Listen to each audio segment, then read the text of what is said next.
কাবে আহবার রাদিয়াল্লাহু তাআলা আনহুকে বললেন, হে কাব, তাকওয়া কি জিনিস? তাকওয়া কাকে বলে? এটা স্বরূপ কি, হাকিকত কি? হযরতে কাব রাদিয়াল্লাহু তাআলা আনহু বললেন, হে আমিরুল মুমিনিন, আপনি আপনি কি কখনো কাঁটাযুক্ত রাস্তা দিয়ে হেঁটেছেন? কাঁটাযুক্ত রাস্তা পাহাড়ি এলাকায় পাওয়া যায়। তো তিনি বললেন, হ্যাঁ, আমি কাঁটাযুক্ত রাস্তা দিয়ে হেঁটেছি। হযরতে কাবে আহবার বললেন, তখন আপনি কি করেছেন?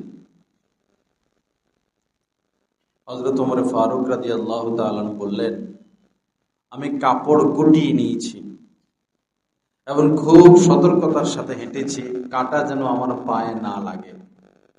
সাবধান থেকেছি, সতর্ক থেকেছি। হযরতে কাবে আহবার রাদিয়াল্লাহু তাআলা বললেন, এটার নামই তাকওয়া। এটার নামই তাকওয়া, অর্থাৎ এমন ভাবে জীবনযাপন করা, লেনদেন করা, কথাবার্তা বলা, আচার আচরণ করা, চলাফেরা করা যেন গুনাহ না হয়।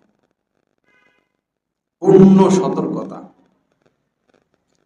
এটাই কামিয়াবির চূড়ান্ত পথ, তাকওয়া।